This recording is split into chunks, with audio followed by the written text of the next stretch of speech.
নাইডুক দেখি উঠিল গা আৰু নীতিশে বোলে মোদী মোকো এবাৰ ঘূৰিছা। নাইডুৱেহে কেন্দ্ৰৰ পৰা 1 লাখ কোটি টকা সাহায্য ল'ব পাৰে নেকি?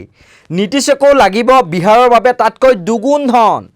কিন্তু মোদীৰ চন্দুকটোত ধন নাথাকিলেও দুয়োকে সুখী কৰি ৰাখিব লাগিব নহয়। নহ'লে দিগদাৰ আছে মোদীৰ। কিয়নো যদিহে নীতিশ নাইডুৰ কেনেবাকৈ খং উঠে বা মোদীৰ সংগ এৰি দিয়ে তেন্তে 1 ছেকেণ্ডো চৰকাৰত টিকি থাকিব নোৱাৰে নৰেন্দ্ৰ মোদী আৰু বিজেপি।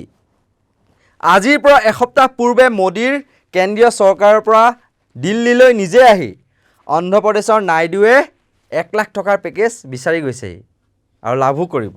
আৰু তাকে দেখি বিহাৰৰ নীতিশ কুমাৰৰ মন্ত্ৰীসভাৰ মন্ত্ৰীয়ে নাইডুৱে বিচৰাতকৈ দুগুণ বিচৰা আৰম্ভ কৰি দিলে। কি বিচাৰিলে জানেনে?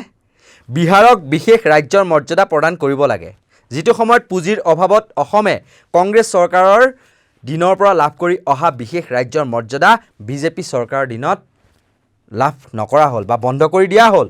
আৰু এতিয়া বাধ্যত পৰি হয়তো কেন্দ্ৰৰ বিজেপি চৰকাৰে নীতিশ বাবু নেতৃত্বাধীন বিহাৰৰ বিশেষ ৰাজ্যৰ মৰ্যাদা প্ৰদান কৰিবই লাগিব। পাছে বিশেষ ৰাজ্যৰ মৰ্যাদা প্ৰদান কৰিলে পেকেজটো কেনেকৈ ক'ৰ পৰা দিব? তেতিয়া মোদী চৰকাৰে বাজেটত ধনৰ পৰিমাণ অত্যাধিক পৰিমাণে বৃদ্ধি কৰিব লাগিব। কিন্তু সেই ধন ক'ৰ পৰা আহিব? আৰ্থিকভাৱে জুৰুলা চন্দুক উদং ধাৰ ঋণ কৰি হ'লেও দিব লাগিব বিশেষ ৰাজ্যৰ মৰ্যাদাৰ বিশেষ পেকেজটো। নহ'লে গিৰ যায়গা মোদী কা বিজেপি। বাৰু এমাহ উকলিল, সময়বোৰ বাগৰি যাব। 8 মাহ 9 মাহ পাছত এনেকুৱা গতিত নীতিশ নাইডুৱে যিটোকে বিচাৰে সেইটোকে দি থাকিব পৰা আৰ্থিক অৱস্থা মোদী চৰকাৰৰ থাকিবনে? অন্ধ্ৰ নাইডুক আৰু কি দিছে মোদী চৰকাৰে? BPCLে 70,000 কোটি টকাৰ প্ৰজেক্টৰ বাবে বিজেপি চৰকাৰৰ পৰা গ্ৰীণ ছিগনেল লাভ কৰিলে চন্দ্ৰবাবু নাইডুৱে। আৰু সমগ্ৰ অন্ধ্ৰপ্ৰদেশত এই কথা ঢোলপিটি শুনাই দিলে নাইডুৱে। প্ৰায় সকলো খবৰ কাকততে বাতৰিটো প্ৰকাশ পালে আৰু খবৰটো গৈ পৰিলগৈ বিহাৰৰ নীতিশ বাবুৰ কাণতো। যদি এটা ঝটকাতে অন্ধ্ৰৰ নাইডু চৰকাৰক এবাৰতে 70,000 কোটি টকা দিব পাৰে তেন্তে মই কিয় নোৱাৰিম? নিজেই নকলেও JDU চৰকাৰৰ দুগৰাকী মন্ত্ৰীৰ হতুৱাই বিশেষ ৰাজ্যৰ মৰ্যাদা দাবী কৰিয়ে দিলে বাপ্পেকে। मैं भी मांग करता हूं कि बिहार को उचित जो राशि है, सहायता राशि, विशेष राज्य का दर्जा कहें, मिलना चाहिए। हमारे चाहे विशेष राज्य का दर्जा कहिए या विशेष पैकेज कहिए या विशेष सहायता कहिए, इसकी मांग का आधार यही है।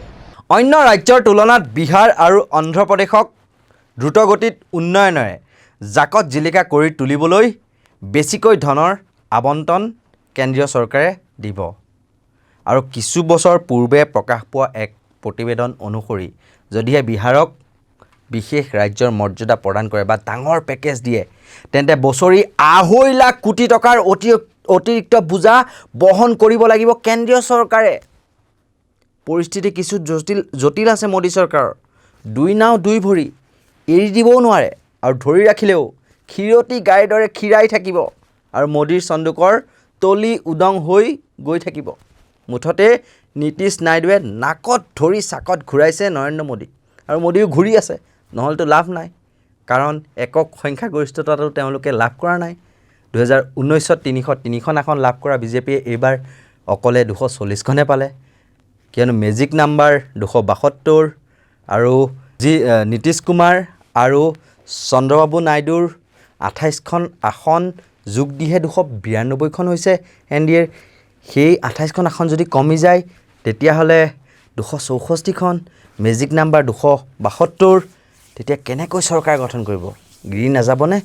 গতিকে এতিয়া নাকত ধৰি চাকত ঘূৰাই আছে নীতিশ নাইডুৱে আৰু মোদীও ঘূৰি আছে। ধন্যবাদ।